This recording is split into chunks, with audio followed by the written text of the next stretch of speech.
Whoa, a brand new update for No Man's Sky just dropped out of nowhere. It's called No Man's Sky Desolation or Update 2.60, and despite the fact that we kinda knew about the name for like a day at this point, this actually managed to completely blow me away. It just looks impressive from both a technical point of view, but also for how ambitious it is and what it does. I generally believe that this is my favorite update of all time right now. I've played through it, it looks insane. Let's cover it. We have the patch notes right here, so you know what, we're gonna jump right into it, and as always, a thumbs up on this video would be super awesome. Anyway, if this is the direction that Hello Games is taking with these brand new updates, color me impressed, because this is exactly what I want to see from updates.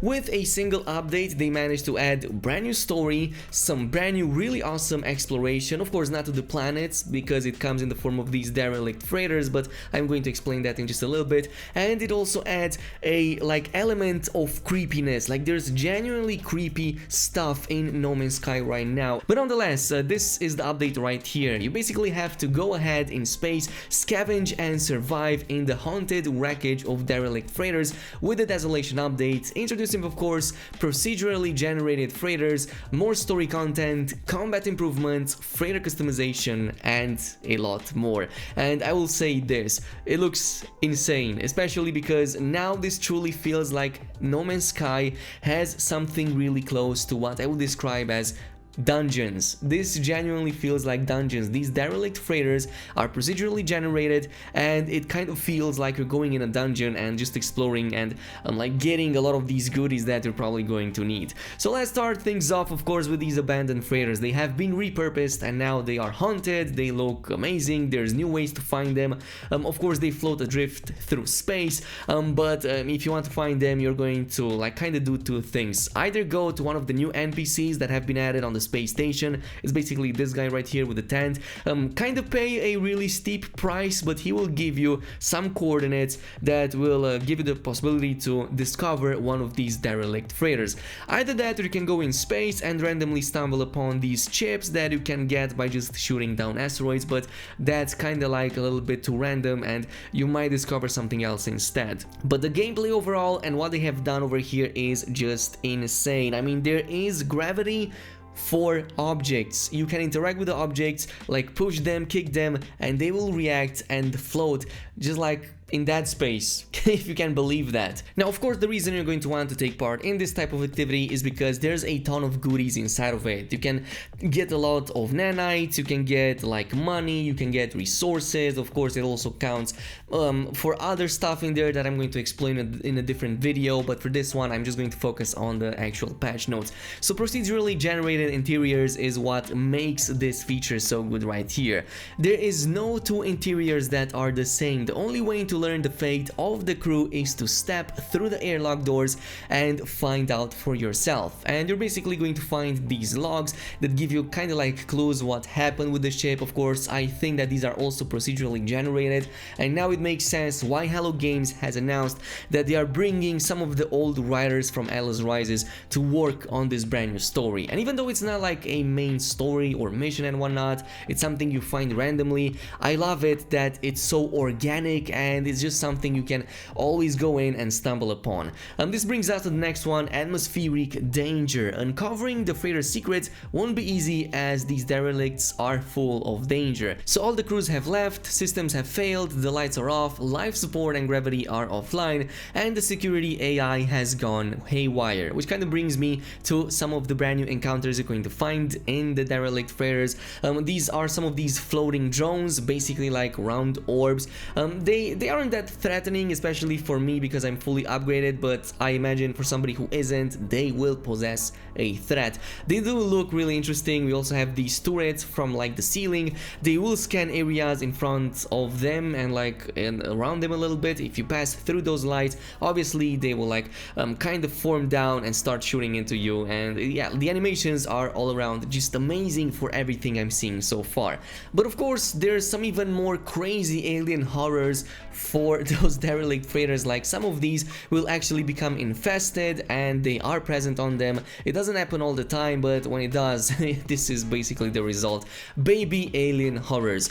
They look cute, but only in the picture because, yeah, I mean, from the footage, it's obvious that they are just crazy. I will say this though, whoever created these animations is an absolute madman. Top quality, AAA quality from an indie studio is just all around amazing. Hello Games as a company and developer is just all around amazing for what they have created so far, and I'm just saying this because I'm genuinely impressed by the overall game. And there's like a ton of others in there as well that we've seen from screenshots. I haven't yet discovered like most of them, but there are a ton of secrets that you're going to find once you do this. Procedural stories are also a thing, so you're going to find unique stories on these freighters. You will of course uncover these hints from each of the crew members' fate by retrieving ship logs and personal effects, and ultimately gain access to the captain's log for insight into the vessel's final hours. And we can see some of these brand new icons that have also been added over here. Like I believe that one of them, like the emergency broadcast, is the one that you buy from the NPC, but the other ones you find them on the actual freighter. Now when I played the update this morning, I was kind of like looking around, and at one point I was like just wondering, has there something been changed to the lights, because I sure as hell don't remember things being so shiny, and like everything became a little bit darker, but lights became much better at lighting stuff up. And lo and behold, I checked an old video that I made in the same shot, and I was looking at the same holograms. They were like way dimmer back like a month ago, and now they are way more shiny than ever before. And that is because they have added improved bloom lighting effects to the game to, of course, like take advantage of the creepy story that also makes up the freighters. So now you're going to see like much better light source generation, but also like way more vibrant colors, softer ambience around light sources, and everything just looks all around way better. I think that these shots like make a much better comparison that I could ever create, because I don't have the old footage with like the old versions of it. It looks all around amazing. Even improved lens flare if it was annoying to you in the past. They have finally fully fixed it, so now it looks less cinematic but more realistic, if I were to say so. Lighting effects are also added, of course. Volumetric light sources have been added, especially in these freighter scenes.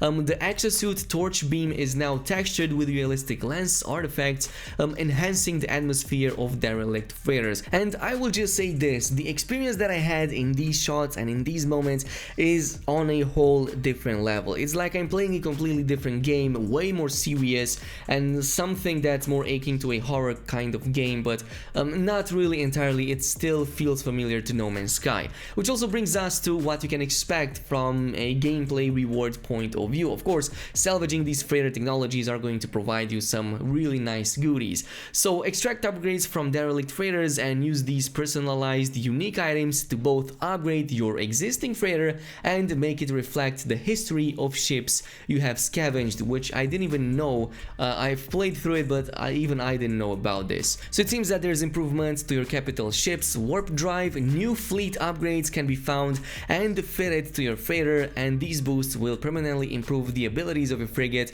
as they explore the universe. In addition, freighter upgrades are no longer restricted to the technology inventory and can even be installed in the general freighter inventory. There is also inventory upgrades, of course, for your freighter. This comes in the form of these modules right here that you get from the derelict freighters. When you salvage them, is going to give you some of these. Of course, you can choose something else if you want as a reward, but you can use this to expand your cargo hold. There's also freighter customization. Yes, we finally got it. No longer will you have to explore and search the vastness of the universe to find your perfect color combination. You can just do it from this menu right here, but it will cost you about 5,000 nanites, and this also means that we're gonna get it soon enough for the ships as well. Now, among some of the other changes, we finally have teleport modules on the freighter. You can go ahead and build one and place it on your freighter base, and you can use it from over there to access your other bases or points of interest that you have visited in the past. Then we have improved combat mechanics. Multi-tool weapons have been rebalanced with a focus on faster paced, more dynamic and more satisfying combat experience. Sentinel health and weapons have also been tweaked, and combat reinforcements now spawn in greater numbers. I will say this about the combat with the multi-tool now, it genuinely feels miles away better than ever before. Even though in this case I had a really OP multi-tool with way too many upgrades that was just making it too easy for me, it now feels satisfying to shoot with it. It feels like it has weight, it feels like it destroys things that are in front of it, and even though it's not like Destiny or anything, it feels genuinely good to play around with the weapons for once. And I'm pretty sure that some of these should follow suit for like the other tools as well. Like for example, for your ships, it would be really awesome. I think that that's going to follow sometimes in the near future. We also have player titles, and when I say titles, I mean a huge damn list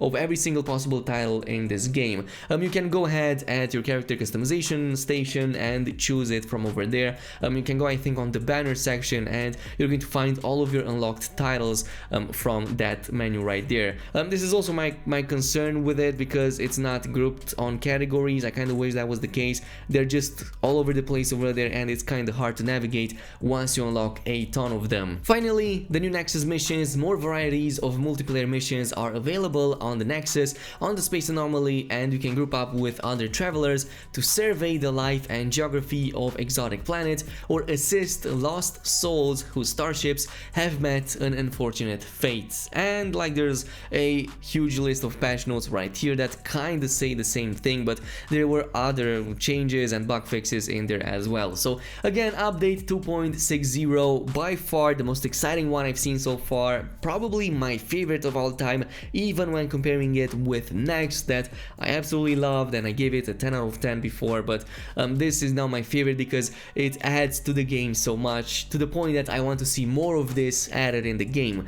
Maybe future dungeons. I think that this is a nice indication of that. I think it finally makes sense for Hello Games to actually add dungeons on planets, maybe in other forms, doesn't matter. The technology is here and they have the creativity for it. Anyway, this is it for now. Thank you so much for watching. A ton of more stuff is going to follow soon for this update, but in the meantime, if you enjoyed this video, don't forget to comment, like and subscribe. Thank you so much for watching, and peace.